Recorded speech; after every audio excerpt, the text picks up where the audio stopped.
ආයුබෝවන් අපේ අම්මා YouTube channel එකට ඔබ ආදරයෙන් පිළිගන්නවා. අපේ අම්මා channel එකේ අලුත්ම වටිනා වීඩියෝ නරඹන්න subscribe button එක press කරලා ඒ ළඟ තියෙන පුංචි bell එකත් press කරන්න. අද මම plain tea හදනවා. තේ එකක් හදන්න ඉස්සෙල්ලා අපි දැනගත යුතු දේවල් ටිකක් තියෙනවා. ඒ ටිකක් දැනගෙන ඉමු. ඔයාලා දන්නවද තේ කොළ ඉස්සෙල්ලම තිබිලා තියෙන්නේ අවුරුදු 5000කට කලින් චීනයේ. අපේ රටට ඇවිල්ලා තියෙන්නේ මෑතකදී. මෑතක් කියලා කිව්වේ 1867. ඒකේ නාවේ ජේම්ස් ටේලර් කියන බ්‍රිතාන්‍ය ජාතික සුදු මහත්තයෙක්. ඒ වගේම ඉස්කෝලේ යන දරුවෝ ඉන්නවා නම් ඒ අයට දැනගන්න මම මේ කියන්නේ තේ පර්යේෂණාගාරය තියෙන්නේ අපේ රටේ තලව කැලේ කියන ප්‍රදේශයේ. ඒ වගේම අපේ රටේ තේ වවනවා උඩ රට, පහත රට සහ මධ්‍යම කියලා පළාත්වල. මේ තේ වලින් උඩ රට තේ කහට ගතිය අඩුයි. පහත රට තේ කහට ගතිය වැඩි. මගේ අත්දැකීමෙන් මම මේ කියන්නේ පහත රට තේ කිරි තේ වලට නම් නියමයි. උඩ රට තේ වල නම් හොඳ ලස්සන සුවඳක් එනවා. ඒ වගේම තේ කොළවල තියෙන පිළිකා සෛල නැසන ගුණය, ඒ වගේම ඇන්ටිඔක්සිඩන්ට් තියෙනවා. ඒ කියන්නේ ප්‍රතිඔක්සීකාරක ගුණය. ඒ නිසා තරුණ බව රැක දෙනවා, හැම ලස්සන කරනවා. ඒ නිසා තේක හොඳ බීමක්. උත්තේජනය කරන්න, අපව ශක්තිමත් කරන්න, අපි ප්‍රබෝධමත් කරන්න හොඳ බීමක්.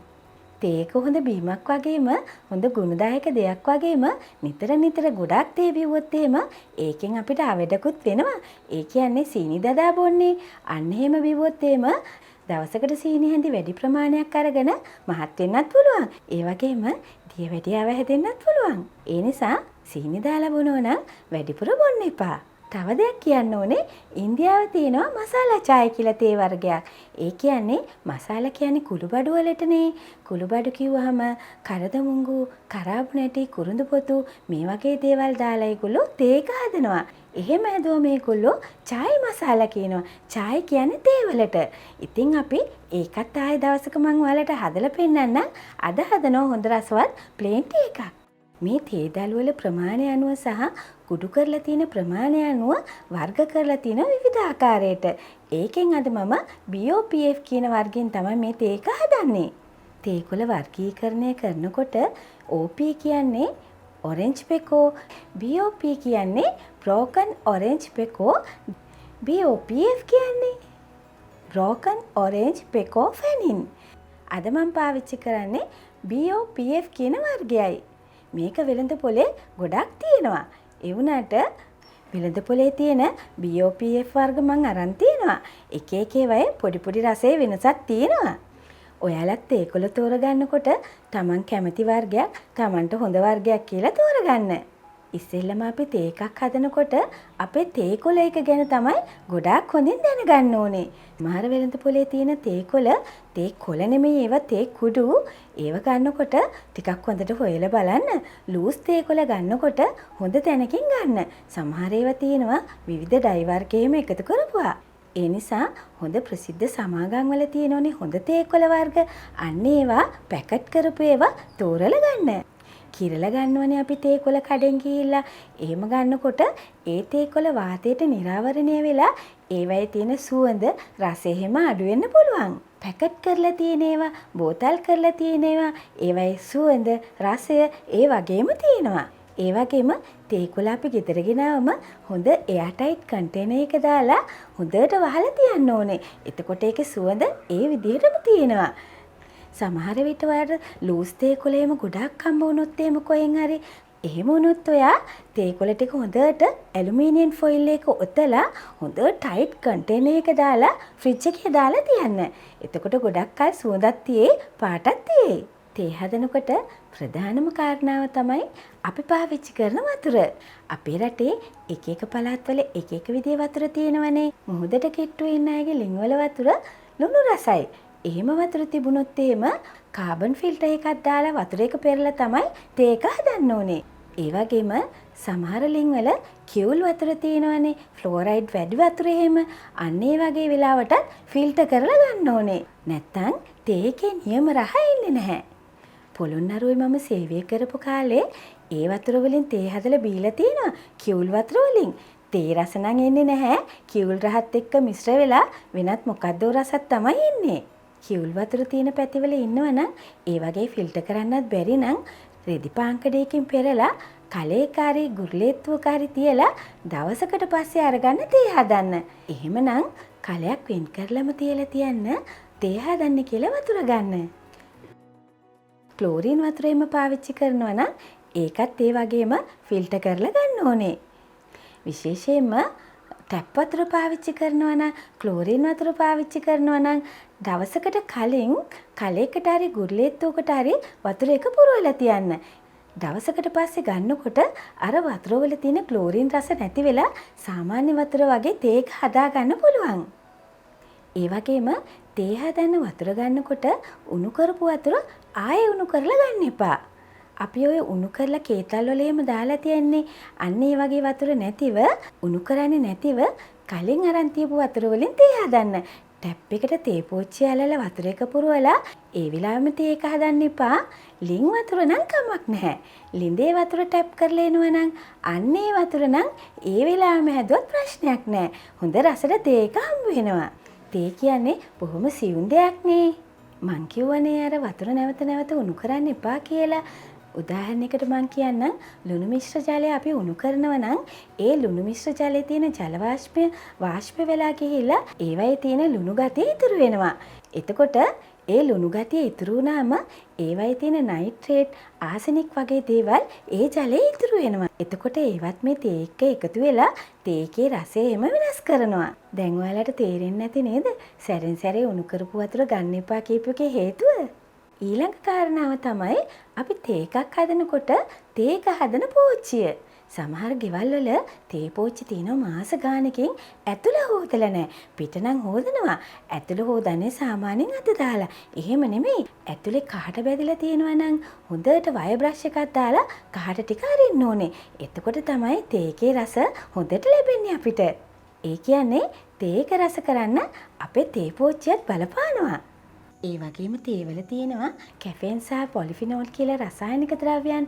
අන්න ඒව නිසා තමයි තේවල තියෙන රසය, පාට, සුවඳ ඒ මිහිර අපිට දැනෙන්නේ.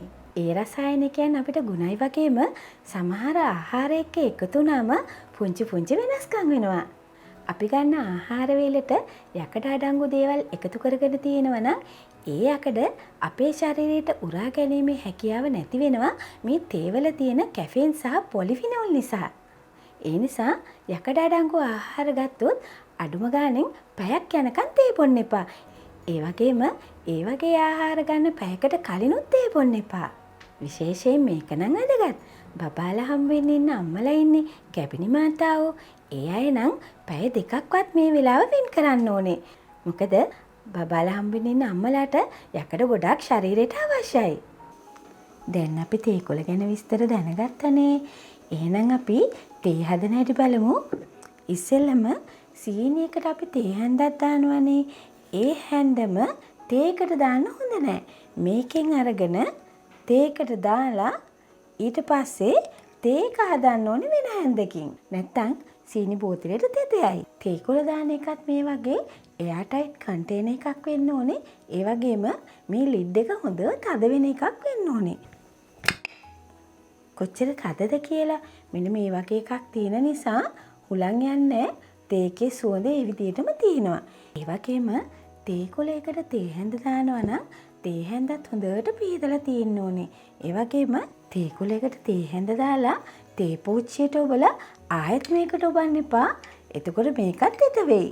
මම මේකට මිලිලීටර් 400ක් වතුර දානවා. ඒ වගේම සාමාන්‍යයෙන් තේ කෝප් එකට වතුර මිලිලීටර් 200 220ක් වගේ අල්ලනවා. වතුර තේ කෝප් එකට තේකුළ ග්‍රෑම් 2මාරක් විතර දාගන්න පුළුවන්. 2මාරක් කියලා කියන්නේ පුරෝපු තේ හැන්දක්. 2මාරක් කියන්නේ මෙන්න මේ වගේ තේ හැන්දක්. සාමාන්‍යයෙන් චූටි ටී බෑග් තියෙන්නේ අන්න ඒ වගේ ටී බෑග් වලක් තියෙන්නේ මේ වගේ ප්‍රමාණයක් තමයි. මුලින්ම අපි තේක හදන්න ඉස්සෙල්ලා වතුර එක නටනතුරු උණු කරගන්න ඕනේ. දැන් අපි තේකොළ එක දාන්න යනවනේ. දාන වෙලාවට වතුර එක තියෙන්න ඕනේ සෙල්සියස් අංශක 95 100ත් අතර හොඳට නටන වතුර එකක්. ඒ වගේමයි සමහර තේකොළ එක දානවා ලිපේ තියෙන නටනටා තියෙන වතුරේකට. එහෙම වුණොත් මොකද වෙන්නේ? තේ කොලයක තැම්බෙනවා. සාමාන්‍යයෙන් රස ප්ලේන් ටී එකක් හදනවා නම් තේ කොලයක දාලා විනාඩි 3ක් විතර උණු වතුරේ තැම්බුණොත් ඇති. හැබැයි තේ කොළ ටික දාලා ලිප ඔෆ් කරලා තියන්න ඕනේ. ලිප පත්තු කරන්න එපා. එතකොට තේකේ නියම රසය එන්නේ නැහැ කියලා මං කලින් කිව්වනේ. තේ කෝප්ප දෙකකට වතුර මිලිලීටර් 400ට මේ වගේ තේ හැඳි දෙකක් දාගන්නවා. මෙෂරින් ස්පූන් එකෙන් නම් කපාපු තේ හැඳි දෙකයි. අනිත් එක තේ කොළ ටික දාලා දාපු හැටියේ කලවම් කරන්න ඕනේ. ඊළඟට ආයෙත් විනාඩියකිනුත් කලවම් කරන්න ඕනේ. නැත්තම් තේ කොළ ටික අඩියට බහැලා වතුරත් එක්ක හොඳට කලවම් වෙන්නේ නැතු යනවා. තේකේ රස ඒ විදිහට ගන්න නම් සුදු සීනි තමයි පාවිච්චි කරන්න ඕනේ. ඔයා රතු සීනි පාවිච්චි කරනවා නම් ඒක ඔයාගේ කැමැත්ත. මම කියන්නේ තේකේ රසය වෙනස් වීම ගැනයි. රතු සීනි දැම්මම නිකන් පැණි රහක් වගේ කැරමල් ගතියක් වගේ එනවා. තේ කෝප්ප දෙකට මම සීනි තේ හැඳි 4ක් දාගන්නවා. එක එක්කෙනාගේ කැමැත්ත අනුව පාවිච්චි කරන්න පුළුවන්. මම සීනි තේ හැඳි 4යි දාගන්නේ. ඔයාට කැමති නම් ඊට වැඩිය දාගන්න පුළුවන්. ඒ වුණාට සීනි වැඩිය බොන්න එපා. දැන් මේ තේ එක විනාඩියකින් මම කලවම් කරනවා. ඔයාට කාට වැඩියෙන් ඕනේ නම් තේ පෝච්චියට තේ කුල දැම්මට පස්සේ ටිකක් වෙලා වැඩිපුර තියන්න. එතකොට ටිකක් කහට වැඩි එනවා. එහෙම නැත්නම් තේ කුල චුට්ටක් වැඩි දාගන්න පුළුවන්. මම මේ ප්‍රමාණයන් කිව්වට තේ කුල වර්ග එක එක වර්ග වලින් වර්ගවලට ප්‍රමාණයන් වෙනස් වෙන්න පුළුවන්. ඒ නිසා පාට බලනකොට ඇහෙන් බලලා තීරණය කරන්න. වීදුරු භාජනයක් නම් ඒක ලේසියෙන් පුළුවන්. එහෙම නැත්නම් තමන්ගේ තේ කෝප්පෙට දාලා තමන් තීරණයකට එන්න. මේකේ පෙරණ එකක් තියෙන නිසා මං ආයේ පෙරන්නේ නැහැ. මේ විදිහටම වක් කරගන්නවා. හරි සුවඳයි තේ එක නම්.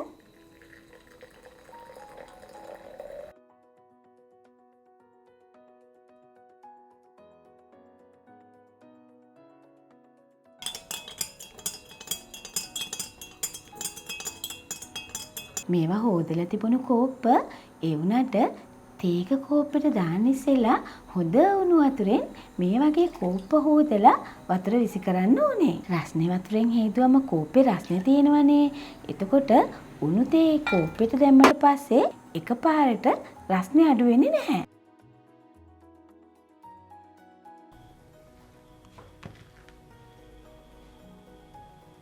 මේ විදිහට බොන්නත් පුළුවන්. තේ පෝච්චියට දානකොට ඉඟුරු කෑල්ල දාගන්නත් පුළුවන්. නැත්තම් මේ විදිහට මේ තියෙන ඉඟුරු මේ පොත්තත් එක්ක පාවිච්චි කරන්න එපා. මේ උඩ පොත්ත හොඳට පිරිසුද්ධ කරලා තියෙන්න ඕනේ. පොඩි කෑල්ලක්වත් තියන්න එපා. තේකට අපි ඉඟුරු දාන්නේ ඇයි කියලා දන්නවද? සීනි වලින් අපේ ශරීරයට එන අහිතකර බලපෑම් ඉඟුරු වලට නැති කරන්න පුළුවන්. ඒ කියන්නේ රුධිරයේ සීනි පාලනය කරන්න ඉඟුරු වලට ශක්තිය තියෙනවා. ඒ නිසා සීනි දාලා තේ එකක් බොනවා නම් ඉඟුරු කෑල්ලකුත් එකතු කරගන්න. දැන් මම තේ එක බොන්නයි යන්නේ. තේ එකක් බොනකොට සෙල්සියස් 60ක් 65ක් වගේ උෂ්ණත්වය තිබුණොත් නම් හොඳයි. මේ ප්ලේන් ටී නම් හරිම රසයි.